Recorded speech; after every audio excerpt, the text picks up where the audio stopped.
Jadi manusia ini terbagi kepada dua. Satu namanya zahir, satu namanya batin.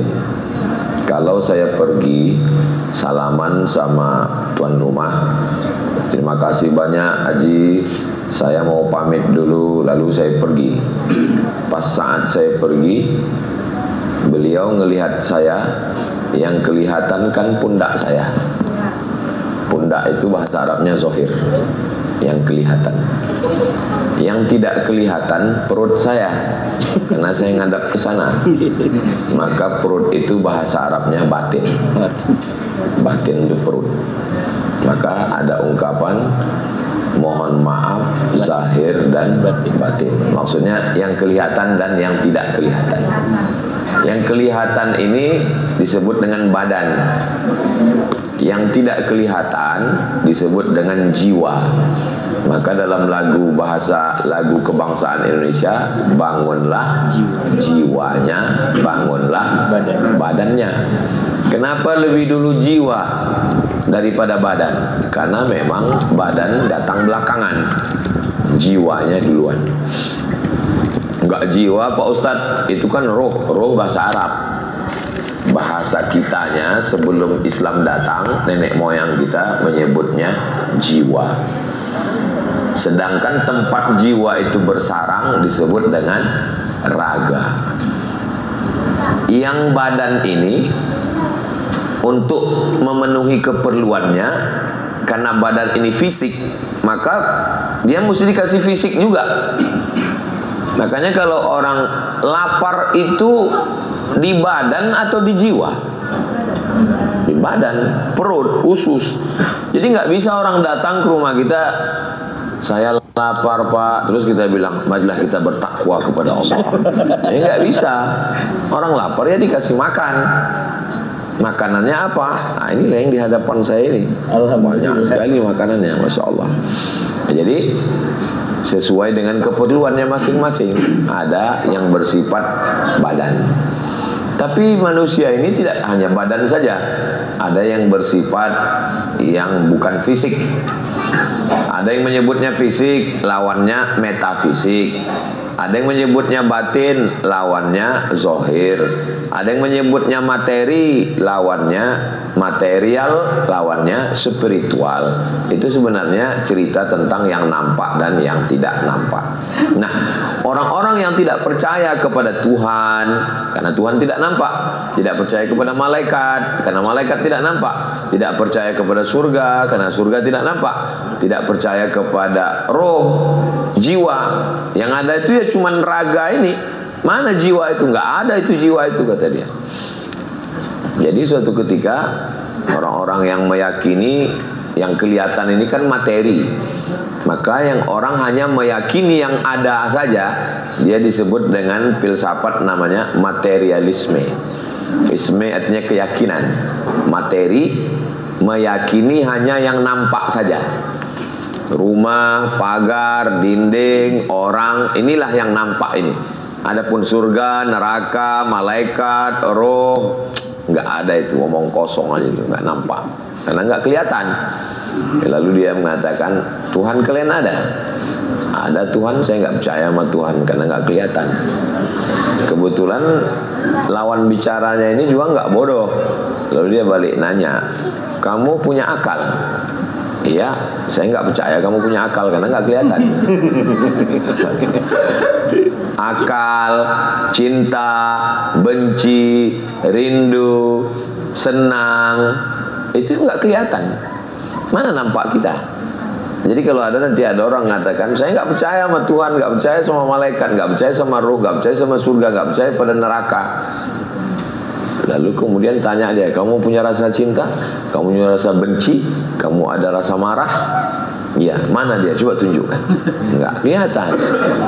Jangankan kamu mau melihat Tuhan, mau melihat wajah kita sendiri pun kita tidak bisa.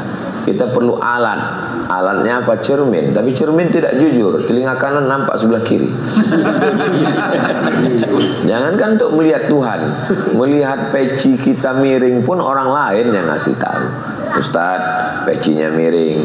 Tapi karena lisannya berat untuk menyampaikan, cukup ngasih tahu lewat apa? Lewat kamera streaming. Nampak betapa lemahnya kita. Jadi kita ini tidak ada apa-apanya, dan sesungguhnya ada yang maha kuasa yang tidak terlihat. Itulah dia disebut dengan, nenek moyang kita mengatakan namanya Tuhan. Orang barat menyebutnya dengan God. Orang percaya itu enggak, orang barat itu enggak percaya sama Tuhan, Pak Ustaz. Kalau orang barat enggak percaya sama Tuhan, kenapa ada God? Pas naik pesawat, orang barat ngelihat orang Islam.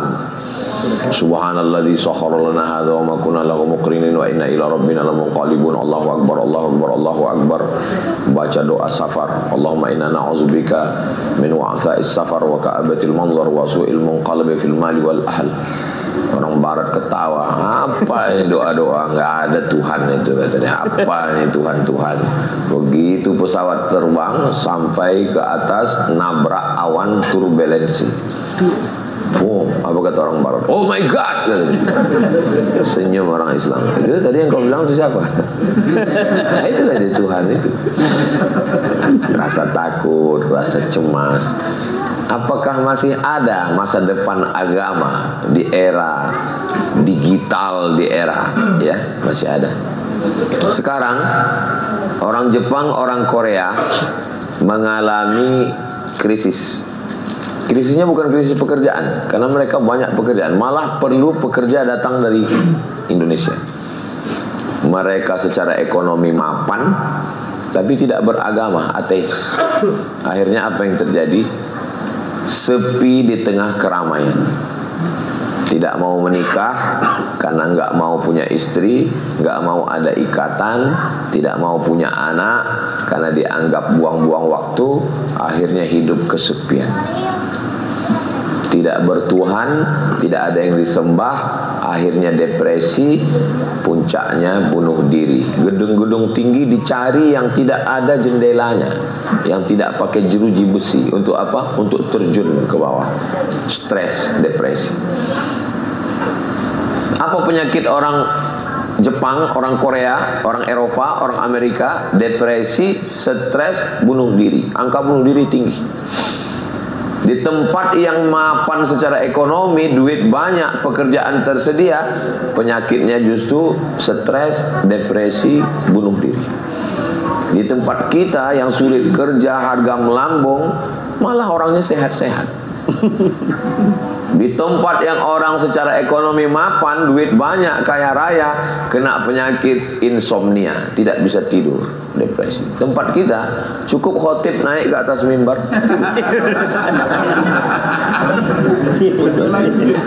gak usah susah-susah cari obat tidur.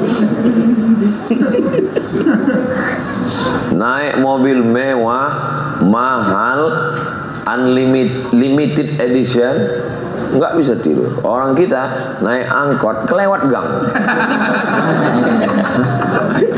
Jadi kenapa? Karena dia merasa aman, nyaman, tenang, ada yang melindungi, ada yang mengatur. Ketika kita sedang mengatakan Bismillahirrahmanirrahim, dia maha kasih, dia maha sayang, dia sayang sama saya, dia ampuni dosa saya, dia masukkan saya ke surga, dia mengatur hidup saya. Walaupun saya belum ketemu jodoh, kata yang jomblo, sesungguhnya sudah ada, cuman dia lagi fit and proper test untuk mengirim yang terbaik untuk saya. Itu maka saya sebut Ustaz. Dia tidak depresi, dia tidak putus asa, sehat malah Bu ya, sehat walafiat. Jadi orang Islam ketika dia mengatakan asyhadu alla ilaha illallah, dia sedang mengatakan saya hanya satu orang penumpang di kapal yang besar. Ada orang naik kapal laut besar, dia peluk kopernya. Orang lain nanya, kamu kenapa meluk koper dari tadi? Saya takut koper ini tenggelam di laut. Lalu orang kamu aja berada di atas kapal kok. Begitulah orang yang ketakutan terhadap hidup ini. Nanti gimana ini? Begini, sama seperti orang mau meluk koper di dalam kapal. Padahal dia sendiri berada dalam kapal itu yang besar. kita tidak terlalu memikirkan, tapi jangan sampai tidak dipikirkan. Saya nggak mau juga selesai kajian ini pulang anak-anak muda ini bikers nggak pakai helm, nggak apa nyantai. Ditanya sama polisi, kamu ini kecelakaan, kita serahkan pada Allah. Kata Pak polisi, emang ente aja yang ngaji, saya ikut juga streaming saya, gitu. Saya kan follower Ustadz Lukman gitu. Maksudnya yang belum follow lah. Jadi kesimpulannya, kalau mau seimbang dalam hidup mesti ada jiwa dan ada raga. Raganya diperhatikan, olahraga, maka disebut dengan olahraga. Lari sehat, 4 sehat 5 sempurna, jogging. Tapi juga yang tidak kalah penting dan yang paling utama adalah bagaimana jiwa ini. Jadi kalau kita sholat, itu adalah jiwa. Sabtu, Ahad, libur, kosong, nggak ketemu orang. Di kamar, main game, nonton TV, nggak bisa. Jiwa kita kering. Karena itu hanya raga saja. Jiwanya nggak ketemu. Saya ketemu dengan Ustadz Lukman, ketemu dengan Ustadz Atta, ketemu dengan kawan-kawan. Saya sendiri merasakan. Di saat sedang lesu, lemah, letih, capek, loyo, lunglai, letoy, ini rasa-rasanya nanti nggak bisa ngomong. Tapi begitu ketemu dengan jamaah, apa? Dan sering orang nanya, Ustadz minum apa? Saya bilang, saya minum teh manis. Ustadz makan apa? Saya makan lontong Banjar, soto Banjar. Ada makan suplemen? Enggak, karena dokter ngasih tahu jangan makan suplemen, nanti rusak buah pinggang. Jadi apa yang membuat kita ini semangat? Yang membuat kita semangat, kita masih bertuhan. Ada Allah yang memperhatikan kita. Ada harapan bahwa ada tempat yang lebih indah. Orang yang miskin susah, dia tidak putus asa. Kenapa? Ada surga nanti di akhirat. Amin. Orang yang kaya raya juga dia tidak merasa kekayaannya itu. Kenapa? Karena ada surga yang lebih hebat daripada kekayaan. Jadi ada seorang ulama punya kuda bagus, bajunya bagus, naik kereta kencana, ketemu sama orang kafir, fakir. Sudah fakir, kafir. Sudah kafir, fakir. Lalu kata si kafir fakir ini, dalam agamamu, dalam Islam diajarkan kalian di dunia ini dipenjara. Lalu kenapa kamu kaya, punya kereta kencana, punya baju yang bagus? Kata dia, kami orang Islam sedang dipenjara aja begini nikmat. Apalagi nanti kalau di surga. Amin, amin. Kamu di dunia aja sudah melarat begini, apalagi di akhirat nanti. Neraka jahanam tempatnya. Jadi kita bukan disuruh untuk bersusah-susah di dunia. Orang yang tidak punya kekuasaan ditindas, gajinya diambil, dianiaya, ditempeleng, dicaci maki, dihina, direndahkan, tidak putus asa. Kenapa? Ada akhirat, tempat keadilan. Amin. Mungkin di MK bisa kalah, mungkin di pengadilan bisa saja jatuh, tapi nanti ada pengadilan. Alaihissallahu bi ahkamil hakimin. Itulah dia harapan. Hidup ini dalam Islam memberikan ada harapan. Orang yang punya kekuasaan, orang kaya juga tidak sombong dalam Islam. Kenapa? Karena nanti di akhirat ada yang lebih kaya, ada yang lebih hebat, ada yang lebih berkuasa. Jadi dengan berislam, orang kaya tidak sombong, orang miskin tidak putus asa. Rakyat jelata tidak merasa rendah diri, dan orang yang berkuasa tidak semena-mena. Itu makanya dalam Islam orang tidak disuruh menjadi susah, miskin, melarat, tinggalkan kekuasaan, jangan mengurus tanah, jangan buat pabrik, jangan bisnis. Itu bukan Islam. Jadi kalau ada orang mengatakan jangan urus politik, jangan urus bisnis, jangan buat ruko, jangan urus pabrik, tinggalkan dunia, ini bukan ulama. Ini namanya Kiai Haji Snokhorgroni, orang Belanda yang pura-pura masuk Islam, belajar Islam di Makkah, namanya Abdul Ghafur, 6 bulan di Makkah, ketemu sama Syekh Nawawi Al-Bantani, ketemu sama Syekh Ahmad Khatib Al-Minkabawi, ketemu dengan ulama-ulama Indonesia, belajar, nguping, ngambil bocoran, intelijen Belanda, habis itu pulang menjajah Indonesia. Untuk apa? Islam ini, orang Islam kalau diserang dari luar dia makin kuat, diserang pakai senjata makin kuat, diserang dari dalam, diobo-obo, diadu domba, dilemahkan. Jangan urus tanah, biar kami tanam tembakau, tanam karet, tanam sawit. Kalian zikir aja, tunggu malaikat maut datang. Jadi kalau ada orang yang model begini, pesan tahu, ini murid-murid Snok Horgronya ini. Sedangkan Islam mengajarkan kita al-mu'minul qawi, seorang mukmin yang kuat, kuat ekonominya, kuat kekuasaannya, kuat fisiknya, kuat mentalnya, khairun, lebih baik, wa ahabbu ilallah, lebih dicintai Allah, minal mu'minid dhaif, daripada mukmin yang lemah. Jiwa kita ini yang tidak kelihatan ini, dia punya keterikatan dengan makhluk-makhluk lain. Kebetulan saya ceramah tentang pokok kayu dan hewan, bahwa pokok kayu bertasbih. Dalilnya mana pokok kayu bertasbih? Ketika Nabi membelah pelepah korma, ditusukkan ke kubur. Kenapa engkau tusukkan pelepah korma ini di kubur ya Rasulullah? Pelepah korma bertasbih. Kata Imam Nawawi, pelepah korma bertasbih, tasbihnya sampai kepada orang meninggal. Itu maka kita dianjurkan menanam tanaman. Begitu juga melihara hewan. Hattal hutu fil bahri wan namlatu fi juhriha. Ikan yang ada dalam kolam dan semut yang ada dalam lubang kayu bertasbih, beristighfar, memohonkan ampun dan doa untuk orang yang mengajarkan kebaikan. Jadi ketika saya sampaikan hadis itu di Masjid Islamic Center Pasir Pangarayan, Rokan Hulu, Riau, datang bapak-bapak, Ustadz, saya datang dari Bandung. Saya ini pemasaran rumah, memasarkan rumah-rumah mewah. Pengalaman saya, rumah yang ada pohon kayu dan tanamannya dengan burung-burung dan ikan-ikan, rumah itu lebih terawat baik dan lebih cepat laku daripada rumah yang nggak ada tanaman dan hewannya. Sesuai sekali dengan yang Ustaz sampaikan tadi. Yang Ustaz sampaikan itu ada betulnya. Saya bilang bukan ada betulnya, memang betul. Karena kita ngomong bukan sembarangan. Bapak dari tadi kemari di sini, saya yakin semua kita ini pasti melihat air. Kenapa? Karena air bertasbih. Wa ja'alna minal ma' kulla syai'in hayy. Kami jadikan segala sesuatu ini dari air. Dan air itu bertasbih. Ketika ketemu tasbih air dengan tasbih kita, kita mengatakan subhanak, maha suci engkau, ma khalaqta hadza batila. Orang melihat pohon kayu, masya Allah, tabarakallah. Melihat air, masya Allah, tabarakallah. Ingin mandi di air terjun rasanya. Mendatangkan ketenangan. Makanya orang yang tidak bertuhan sekalipun, yang nggak percaya Tuhan, stres, dia akan pergi ke rumah ketenangan. Semakin besar kota, itu menyediakan rumah ketenangan. Semua agama boleh datang.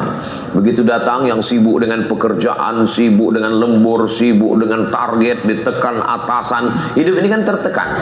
Di kantor ditekan atasan, di jalan kena tilang, di rumah ditekan orang rumah. Stres, depresi. Akhirnya dia pergi kemana? Ke rumah ketenangan. Sampai di rumah ketenangan itu apa yang dia lihat? Air. Biasanya disediakan air dan suara air gemericik. Kenapa? Karena telinga mendengar air itu mendatangkan ketenangan, mata melihat air itu mendatangkan ketenangan. Lalu didengarkan suara burung. Padahal suara burungnya juga tipu-tipu. Bisa, karena kita nggak ngerti suara burung. Padahal burung itu bukan sedang menghibur, burung sedang kelahi. Direkam. Tapi karena nggak ngerti ya lah, enak juga suara burung. Lalu kemudian diajak untuk menghirup aromaterapi. Bunga-bunga dikeringkan, dibakar, kayu gaharu, menyan, lalu disirup. Dengarkan, rasakan alam sedang bersama. Karena nggak percaya sama Tuhan. Jadi alam sedang bersama dengan kita. Tarik nafas, lupakan tagihan, lupakan THR belum cair. Tarik nafas panjang, hilangkan rekening listrik dan air. Gaji 13 jangan pikirkan. Tarik nafas panjang, tahan. Begitu sedang sepi sunyi, ada yang lepas satu. Tuh. Buyar konsentrasi semua. Mereka sebenarnya sedang membohongi diri sendiri. Kita tidak percaya kepada air. Air juga makhluk Allah. Tapi karena ketika air bertasbih, pokok kayu bertasbih, tanaman bertasbih, ikan-ikan bertasbih, ketemu tasbih mereka dengan tasbih kita, disitulah mendatangkan ketenangan. Itulah yang tidak didapatkan oleh orang yang tidak beriman. Akhirnya untuk mencari ketenangan kemana? Pergi ke karaoke, diskotik, masuk lagu dangdut enggak juga tenang, lagu pop enggak juga tenang, lagu rock enggak juga tenang, Metallica enggak juga tenang, R&B enggak juga tenang. Akhirnya makan pil anjing gila, agak tenang. Masuk ganja, agak tenang. Overdosis, makin tenang, mati. Tidak ada yang mendatangkan ketenangan ini kecuali kembali kepada agama. Sholat, puasa sunat, zikir, silaturahim, inilah sumber ketenangan. Allah cuma minta satu, dia balas dua. Apa yang satu? Falyabudu rabbahazal bait. Ibadah, ibadah, ibadah, ibadah.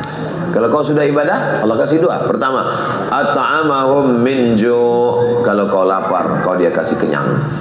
Yang kedua, wa amanahum min khauf.